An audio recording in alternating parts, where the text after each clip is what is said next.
A good way to go through this next section is going to be to open the syllabus. So go to your home page for the class that you're taking and then find the word syllabus or the link for syllabus, click on it, maybe open that on one side of your screen and then have the video that we're watching together on the other side. The example that I will show on screen is not your syllabus. You do need to read your entire syllabus, but what I'm about to do is just cover the parts of the syllabus that apply to all classes that I teach and that I believe require a little bit of explanation. So as always with any lecture, take notes, write down any questions that come up, and be sure to ask me those questions right away. If in class or Zoom, then ask me live. If it's a pure class, then send me an email. I'm sorry, a pure online class, then send me an email.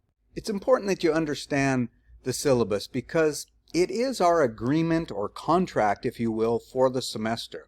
And I believe the number one reason for a student having a bad experience in a class is going back to these first day items and not truly understanding what the rules and the expectation of the class is or are. I have to abide by the syllabus as well. That's why I can't make exceptions on grading for people, because if another student sees that, they could turn me into the college and I don't want to have to deal with that. So I go by the rules that are on the syllabus and I expect you to do the same. If ever you have an issue with an instructor and you go say to their boss, one of the first things their boss, the chair, whoever that person may be, would say is, get me a copy of the syllabus, and do you feel that the instructor did not go by the syllabus? These welcome videos, both covering the syllabus and the parts not covering the syllabus, are a part of the syllabus, period. You will see many parts of my on-screen demo here, which I'm opening up inside of Photoshop over here on my left, that are grayed out. And I do that just to avoid any confusion so that you don't accidentally see something on the screen here and think that it applies to you. So the specifics of your class that required an explanation would be pointed out in the Getting Started video that's located on the home page of Canvas. So your syllabus is going to look something like what I'm showing on screen. You're going to have specifics about the course. One thing that's very important is please, during the semester, only email me directly through Canvas. I showed you before, there's the link right here. When you hover over it, it says inbox. You just simply click on that. You go up here, click this thing to compose a new message. You select the course that you're in from here, or the course that you want to email me about. You're going to pick who you want to email, and usually what happens is you'll select teachers. Even though it's plural, I should be the only person that comes up. Of course, you put a subject in here and then the content of your email in the bottom, and you send it. So please do not email me at my regular email address. That is for after the semester's over, if you need to get in contact with me, or if you need to have someone reach out to me who is not enrolled in the class, you use that email and you'll find that up at the top. Another way that I do not want you to correspond with me is through Canvas comments. Now, as you'll learn, when you turn something in digitally or through Canvas, I am going to make comments on that work either through the rubric or through a little comment section at the bottom. But if you have questions about the comments that I leave, don't just simply leave another comment. Please actually copy the comment that you have a question, paste it into the email, and send it to me. The reason for this is it's the quickest way to get a response. I don't go looking inside of Canvas for all the different ways that you could possibly reach out to me, and there's a lot of them. So again, email through Canvas as I just showed you. And that brings us to a test question. Do not try to communicate with me via comments in Canvas. Email me through Canvas only. All right, let's talk about what I labeled here as reuse. Basically, don't share my content with anybody. Students have built networks where they share quizzes and stuff like that. Again, cheating in this type of class is really silly, but I just want to make it clear that you do not have my permission to share my content in any such forms. Sometimes students get permission through student services to record lectures, and I have no problem with that. The main thing here is you don't have my permission to post it online or to otherwise share it with people. There's been a lot of issues that have come up in the past, like students being filmed as part of the lecture and then that student showing up online without giving permission. Instructors going off on a political rage and a student posting that on a website and then that instructor getting hate mail from parents and so on. Okay, so this stuff would have been covered in the Getting Started video. Then you'll have a description of your course. Just make sure you're in the right course, what kind of competencies you should expect to obtain from the course, what kind of learning outcomes you'll achieve by taking the course. If there's any prerequisites for the course, they'll be covered here or listed here. Expectations. This is a good one to spend a little bit of time on. I have very high expectations for you as a student and the work that you produce. And the reason is this. If you're here just as an overview, anything worth doing is worth doing right. But if you're here because this is in line with your career, you want to be an animator or a graphic designer, then you have to think of it this way. You have the same software that professionals do. Most professionals are in a time crunch. You have the time, or you make the time like we talked about. But the idea is if you have to spend 50 hours on a portfolio piece, you should be able to make it just as good as anything that's ever been created by anybody, because you're working it, you're reworking it, and then that's what makes you be able to go faster later on. So it really comes down to, as a creative, what you're going to get hired on is your portfolio. How good of a portfolio can you develop? And if you compare the two fields in college that generally spend the most amount of homework time, pre-med students, not surprisingly, but creatives, animators, graphic designers, and it all comes back to that. If you want to work, it's not about what grade you got or how many college classes you took. It's about how good have you become at doing that work. Another expectation that we talked about was I expect that you're going to take the time to read the assignments, make checklists from the instructions in the rubrics. If you want to hear more about that, or you think, oh, now would be a good time to review what Steve said about how to do that, just go up to the videos and look at the table of contents. Well, one thing that might be up at the top of your syllabus, but if not, we're going to cover it right here, is most of the time when you watch a video, it's going to be embedded right there in Canvas. But if not, I always give you a link to it. But in case you want to have access to this website, I put the link for it on the home page.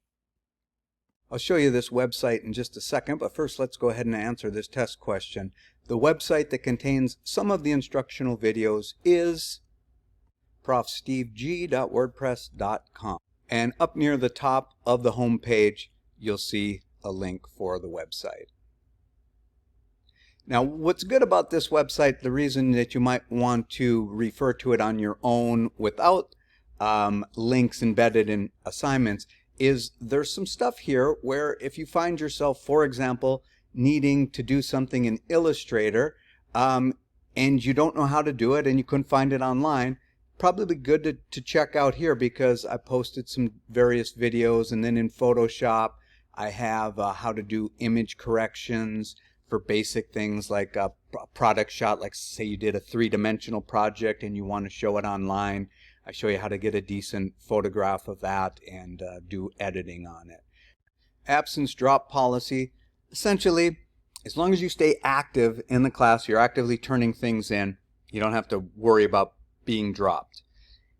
If you want to be dropped, you have to take the responsibility and do that yourself. You go into the college's website the same way you did to sign up for a class in the first place, but only this time you're reversing the process and you're dropping the class, and then you want to follow up and make sure that you are dropped.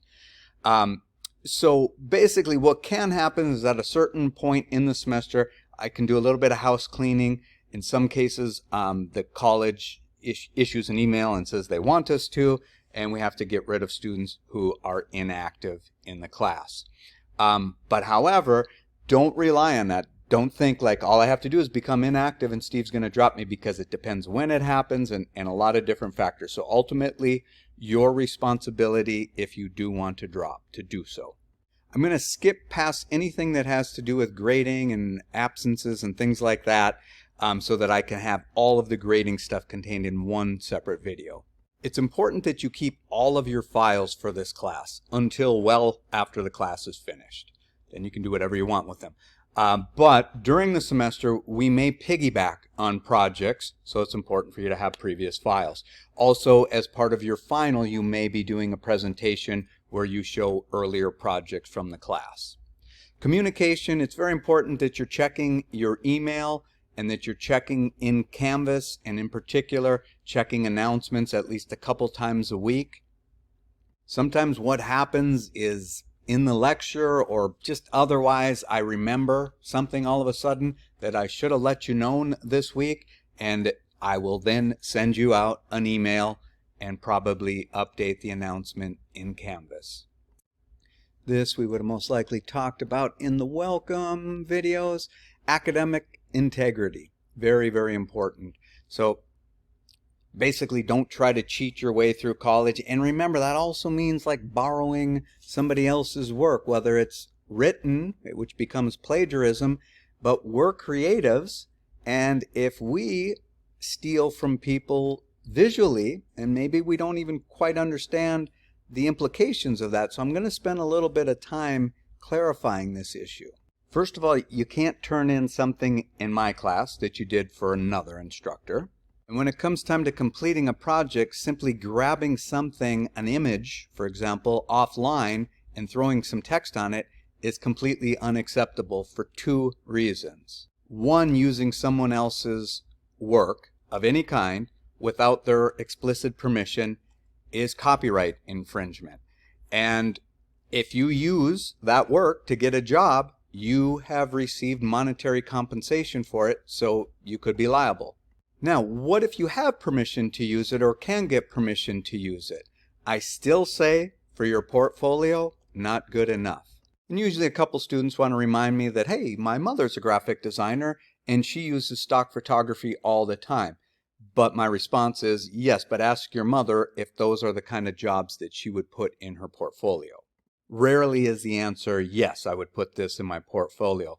Because the problem is when you're using stock photography, a lot less of you goes into the project, a lot less of your concept, a lot less of your idea. And if you're out there shopping your portfolio around to get a job, and every time you're in a job interview, it comes up, and it will, where did you get this image from? Where did this illustration come from? And if you're answering from online, doesn't sound very impressive, not nearly as impressive as I shot that photograph, I made that illustration. That's what we want to see when we're hiring people in this industry right off, that they are creative all the way through every step of their project.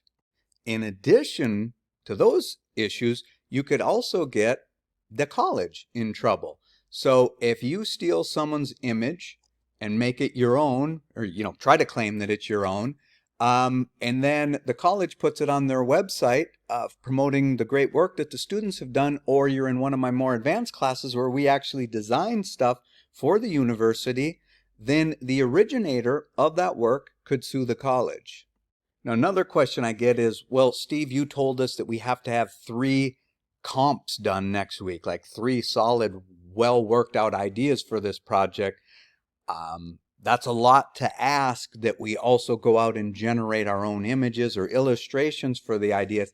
Can I use placeholder photography? And the answer is yes, if you clearly label it as a placeholder. So what I might do is if I found this image and I say, okay, this is not my image, but at least it'll get the idea across, to my classmates until I can draw this picture or whatever, something like this picture. And so what I'll do is I just click here, make a new layer, go over, grab the text tool, make sure the text is big enough, and then click and write placeholder. Maybe that's not quite big enough, so I'll grab that and multiple click till I'm in there, and let's make that like 3 times that size, maybe around 200. And then we could, for example, well, we could leave it just like that. That's good enough. But if we felt like it was really in the way too much, then what we could do is maybe, in this case, I'll change the text to a real light color. And then I could even lower the opacity a little bit on it. Now, you might be thinking, so what's the reason for this? The reason is, and we actually had this happen one time in the class, somebody brought something in and everybody liked it so much at first that I think she felt like embarrassed to say, well, I just, I brought this in to kind of show what it could look like. And then she ended up going forward, using that image with the work, and then the work got selected, and it was actually something for the college that could have got us into trouble. And luckily, the department that we were working for, because it was a popular image in that industry or used in a magazine in that industry, that instructor recognized it. We had to confront the student, and it was very embarrassing for the student, and like I said, potentially bad for the student and the college. Now, another thing that I want to mention is that you may have heard some very bad information out there about copyright law. Like I've heard that if you change the image by and then insert whatever percentage you've heard, 70%, then it's no longer copyright infringement. That is absolute garbage. As long as it can still be recognized as the original image, it is still copyright infringement. And you think, well, can somebody copyright these islands? No, they're not copyrighting these islands. They're copyrighting the composition that the artist took. That's why you can copyright photography. So use photography as a reference, if you use other people's photography as a reference, but don't copy it exactly. And if you don't believe me on this, let me show you something that's actually happened. You may be familiar with this poster that was designed by well-known Shepard Fairey. Got him into trouble. He got sued and he lost. This image was based on an AP photograph, and the originator of the photograph recognized it and said, hey, that's my photograph, that's my composition. You didn't even try to change it a little bit. You just took my photograph, made a screen print of it, and claimed it as your own intellectual property. Look it up. It's a very interesting read. It goes into a lot more detail than I can give you here. Let's take care of a quiz question. As a student in one of Steve's classes, I will not use any work or imagery generated by others. If I use work as a placeholder, I will clearly label it placeholder. Please don't let that go in one ear and out the other. We had a little problem with it again last semester. It's one of those things that keeps coming up, and if you're using work of other people, like I said, you're not doing yourself any favors. You're not going to make an impressive portfolio.